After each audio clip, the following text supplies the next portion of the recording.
Здраво, здраво, драги гледачи, добре дојдовте повторно во една домашна атмосфера. Емнете повторно заедно со вас и овие неколку минути ќе го задржиме вашето внимание. Денеска повторно во друштво, значи во домашна атмосфера, ги почитуваме препорачаните мерки за заштита од коронавирусот, за да се штитиме пред се самите себе, но и за луѓето околу нас. Мој денешен соговорник станува збор за еден млад и талентиран човек кој што се занимава со политика, искрен и се бори за своите права. Но денес нема да зборуваме за политика, политиката ја оставаме на една страна, напротив, ќе позборуваме за неговиот приватен живот, детали од неговото дејство и многу работи кои што тој самиот ќе ги открие за Еманет и се разбира заедно со вас. И затоа сакам да му се заблагодарам што веднаш ја прифати нашата покана за да гостува денес во оваа емисија. Станува збор за координатора на ВМРО Иван Јорданов. Здраво, Иван, како си? Еване, заедно во една домашна атмосфера, како што кажавме, за да се почитуваат мерките за заштита. Како си ти, како ги поминуваш овие денови во изолација? И пред се сакам да се заблагодарам за твоето одвоено време и што прифати овие неколку минути да се дружиме заедно. Па добро, еве, накратко, најверојатно начинот на живот, обкружувањето, околностите се пресудни за човек со каква професија ќе се занимава, каде ќе го однесе животот, иако емисијата не е политичка, но сепак одговорот на оваа прашање мора да има одреден сегмент од политиката, па така еве да бидам малку поконкретен. Кај мене можеби најголема мотивација и желба да се посветам на оваа професија е била можеби неправдата која што од мали нозе јас и многу мои врсници сме ја почувствувале. Знаете, мојата генерација растеше во време на транзиција, на приватизација, кога практично голем дел од државниот капитал се приватизираше во раците на приврзениците на тогашната владеачка социјалдемократски сојуз, владеачка партија, и дополнително преку ноќ беа затворени илјаници работни места и стотина фабрики. Ова е меѓу другите причината и ова е таа неправда која што можеби ме мотивирало да и мене и многу други луѓе да преку општествено делување да се обидам да помогнам на народот да се исправи оваа неправда и оваа грешка која што е направена во минатото. Така. Кажи ми сега да се завртиме околу твојот приватен живот. Какви би беа школските денови? Ајде малку времето да го вратиме на нас. Каков ученик бевте вие? Кој ви беше омилен предмет? Па добро, кога би се навратил на деновите поминати во училиште, најповеќе ме асоцират на домашните задачи, на писмени вежби, на пријатели, на другарства, на стравот од евентуална лоша оцена од одредена писмена вежба, секако и многу други случаи и настани кои што оставиле белег кај нас.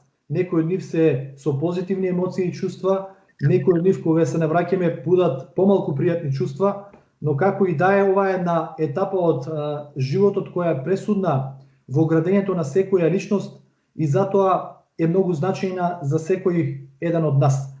Во контекст на ова ќе кажам дека како и секој ученик нормално дека сме имале повеќе предмети кои што ни биле наклонети спрема нашиот карактер и спрема нашата особина, одредени други предмети исто така со поголеми тешкоти сме ги совладувале, но генерално мислам дека природно-техничките науки и предмети се тие кои што најповеќе ми лежеле на мојот карактер во школските денови. Така, но сепак школските денови секако остануваат нас во сеќавање и секој се пресетуваме со насмевка, како што и вие кажавте. Тогаш сме имали и вистински пријателства, другарување, па ајде неколку договори за бегање на часови, па сето тоа е бил дел од нашиот живот. Вие сте на висока позиција и верувам дека многу пати сте дознале кои ви се вам вистински пријатели. Што мислите, дали денес постои вистинско пријателство? Па добро, пријателството е нешто кое што ги одржува луѓето во ова наше специфично општество. Го одржува овој свет, верувањето во вистинско пријателство е она кое што не прави луѓе пред себе. Знаете, живееме во многу поразлично време и во многу поразлични прилики и околности кои го прават животот многу специфичен и поразличен од некои минати години. Обкружени со ова, се трудиме да веруваме во вистински пријатели и вистински честни луѓе, но за да веруваме секако треба и ние да бидеме честни и вистински пријатели. Ете да сублимирам, накратко, искрено сакам да верувам и се трудам да бидам обкружен со вистински пријатели. Со вистински и позитивни луѓе. Апсолутно. Мислам дека тоа е најважно во животот. Кој е вашето најголемо разочарување? Како вие сте се соочиле со сето тоа? Како, например, вие реагирате на некои негативни коментари? Како се соочувате со таа борба која што сепак знае да донесе животот? Нормално е во текот на нашиот живот сите ние на некој начин да се соочиме со падови, порази, разочарувања, успеси, помалку или повеќе ги пометиме и се потсеќаме на нив. Нормално е дека имало многу, впрочем, секојдневно наидуваме на такви разочарувања, исполнувања и предизвици на некој начин. Но најповеќе би го издвоил колективното разочарување кое јас и најголем дел од македонскиот народ го доживеавме со, да кажам, насилната промена на името и идентитетот на нас како македонски народ. Секој еден македонец неправедно изгуби дел од себе и дел од своето чувство на припадност и на достоинство. Тоа е нешто кое што сигурно ќе остави траен белег кај мене и мотив кај мене и кај многу други македонци во иднина да се бориме да исправиме таа неправда. Така. Живееме во едно брзо време кое што можеме да кажеме дека се соочуваме со стрес, нервози. Што мислите вие, што е присутно за да има еден среќен и исполнет живот? Во секој случај, сите ние сме изложени во нашето секојдневно живење на стресови, на предизвици, кои кај нас предизвикуваат различни чувства. Логично би било да практикуваме тоа што не прави срекни, да го повеќе мотивираме кај нас, а она што не прави помалку срекни, да се трудиме да го одбегнеме. Или, накратко да кажам, да ги практикуваме работите кои што не исполнуваат, а помалку да ги практикуваме работите кои што ни прават стрес и негативен набој. Затоа што на крајот од денот секој си е господар сам на себе и секој си го организира својот живот. Среќата, стресот, несреќата се околу нас. Околу нас ние сме тие кои што треба да се трудиме и да не дозволиме чувствата кои што не прават несрекни да се повеќе обкружени со нас. Генерално мислам дека секој како господар на својот живот, како човек кој што си го организира својот живот, треба да се посвети што повеќе да биде обкружен со позитивни луѓе и со чувства кои што го прават среќен и го исполнуваат. Така да се зависи од нас, како што рековте, како ние ќе си го исполниме денот и да знаеме како да се избориме со сите тешкоти кои што знае да ни ги донесе животот. Иван Новосело, од каде започнал да се гради градот Штип, вие потекнувате токму од таму. Како вие ги чувате старите спомени? Хајде малку да се навратиме на вашето детство. Какво дете бевте вие? Вака, значи, секое мало и населба си има своја специфика, убавина, посебности, што го прават тоа мало или таа населба поразлична од другите. Така. И нормално поразлична и за локалните жители кои што живеат во тоа мало или во таа населба. Кај секој од нас будат спомени, сеќавања и убави чувства кога се навраќаме на тие моменти.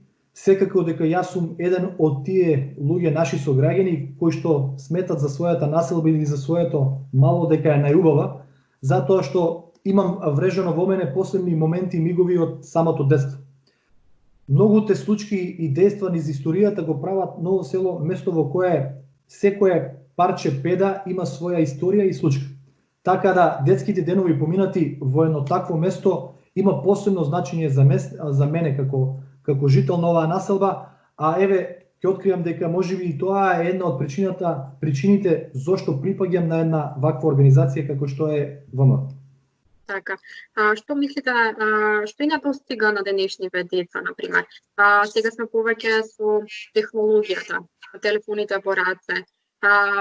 Претходно сме знале, например, да играме надвор пред куќа со многу наши другарчиња. Што уште не достига во денешно време кај децата? Па дефинитивно мислам дека не достига комуникацијата, другарувањето, градењето на карактер преку социјална комуникација помеѓу децата од најрани возрасти и од најрани генерации, што само по себе го прави карактерот на човекот, не прави посилни и полесно да се избориме во текот на животот. Денешното време секако дека има своји предности, но има и своји недостатоци. Тие недостатоци ги чувствуваме денеска. Јас се надевам дека секој родител ќе се труди своето дете да го воспита во таа насока и да го насочи во таа насока, да стекнува пријателства, другарства и да го гради на тој начин својот карактер. Така, и малку да ги оддалечиме децата од услово, како ќе ги зазема. Иван, вие скоро навлеговте во брачните води. Кажете ми дали знаете да ја помогнете на вашата сопруга во домашните управки? Добро, како се најдовте во таа улога сега? Добро, еве, како што напоменавте, нормално имајќи предвид дека функционирањето на бракот е врска на еднаквите, би рекол, сметам дека е нормално и потребно е заеднички да се функционира и заеднички да се има одговорност во една ваква заедница. Така да сметам дека е нормално заеднички брачните другари да си помагаат секојдневно во однос на врските. И еве да одговорам поконкретно, сметам и секако дека во рамките на моите можности и слободно време сигурно дека одвојувам време и помогам на сопругата.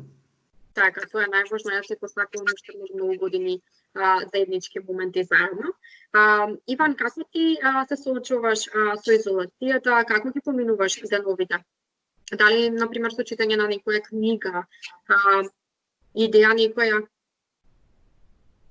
Па добро, морам да признам дека настаните кои што се глобални не затекува сите нас и сите ние се прилагодуваме врз основа на она што го добиваме како мерки и како препораки од страна на властите, како што дозволуваат приликите најчесто изолацијата или еве тоа ограничување на движење и комуникација го поминувам со повеќе време за себе, за семејството. Во секој случај видовме како една непопуларна мерка на карантин, би рекол, може позитивно да влијае кај луѓето во едно брзо темпо на живење и начин на живот, за момент да не врати на правите вредности на семејството, на фамилијата, на домот. Така да, доколку ја анализираме позитивната страна на изолацијата и не е толку страшно, напротив може да биде позитивно и да влијае кај нас уште повеќе ако изолацијата ја користиме рационално, корисно, инвестирајќи секој во себе, во собствениот потенцијал и знаење. Така, имаме и време за сега имаме повеќе слободно време за оние работи кои што не сме може да ги направиме претходно, како што и вие кажавте, брзо темпо на живот, па сега можеме некако да се посветиме и самите себе си, но сето тоа да знаеме како да го искористиме. Иван, кои книги би ги препорачале на нашите гледачи? Или некоја книга која што ти оставила некој трак? Па добро, во контекст на претходното прашање, еве би се надоврзал дека слободното време ни нуди можност малку повеќе да се посветиме самите на себе, да прочитаме некоја книга, да погледнеме некоја добра поучна емисија или некој добар филм. Морам да истакнам дека повеќе внимание посветувам на книги кои што се поврзани со историски случаи или настани од минатото или пак личности кои што го одбележале минатото. Еве мој предлог кој што јас би го препорачал на некој начин е Квао Вадис, книга која што го опишува раното христијанство и мислам дека е доста поучна и корисна за секој еден од нас во едни вакви моменти во кои што и околности во кои што се наоѓаме. Така. Иван, која е вашата мото по која што се води? Па добро, обично секој од нас се учи од својот или од туѓиот живот. Практикувањето на животот и начинот на живот секој различно го спроведува, но еве како и многумина, сигурно дека јас се водам од некои мисли, имајќи предвид дека човек цел живот се бори, дека животот е борба, би кажал дека тој што се бори победува. Во контекст на тоа дека не смееме да се предаваме и на сите предизвици кои што во животот ги имаме, да се предаваме, напротив, треба со упорност, со силна мотивација да приоѓаме на секој предизвик и со силна верба да победуваме. Така, Иван, во мојата најава споменав дека пред се си млад и талентиран човек кој што се бори за своите права и пред се искрен. Што мислиш, дали денес искреноста е важна? Колку знаат, например, другите да ја прифатат искреност, кога се кажува во лице? Во денешното обкружување и во работата кај секој еден од нас, мислам дека е пресудно, и во комуникацијата морам да кажам дека е пресудна искреноста. Она како ќе ве перцепираат луѓето и како вие го градите односот кон нив е многу битно за пред се како личности и меѓу другото за градењето на било каква перцепција за нас е многу битно како ќе пристапуваме кон нашите обврски, кон комуникацијата со луѓето. Сметам дека искрениот пристап, одговорноста се оние карактеристики кои што треба да ги поседува секој човек и кои што го прават да биде пред се човек и вистински пријател, како што спомнавме пред малку во комуникацијата. Сметам дека ова се особини и карактеристики кои што секој еден од нас треба да ги поседува и со тоа да даде свој допринос во ова наше општество. Така. Иван, за крај на овој прекрасен разговор, дали сакаш да платиш нешто до нашите гледачи? Добро, би ги поздравил. Се надевам дека, како што спомнав, карантинот и изолацијата ќе влијаат позитивно на сите нас, дека ќе излеземе посилни од сето ова и помудри и дека многу скоро ќе се вратиме во нормално функционирање и во нормален живот. Така, Иван, јас пред се сакам уште едно што се заблагодарам за одвоеното време, што веднаш ја прифати нашава покана и што денес гостуваше во нашава емисија, во домашна атмосфера се разбира. Ти посакувам се најдобро во секое поле и остани таков како што си. Ви благодарам и на вас за поканата и можноста да учествувам во вашата емисија. Поздрав до вашите гледачи. Драго ми е што како нов медиум полека, но сигурно се етаблирате на медиумскиот простор и се надевам дека ќе успееме да имаме и следна емисија која што ќе ја наснимаме и заедничка соработка. Со задоволство да се нормализира ситуацијата и се надевам дека уште еднаш повторно ќе се видиме за вака убаво да си помоабетиме. Драги гледачи, овде се одјуваме заедно со Иван, ве поздравуваме и чувај. Чао, чао.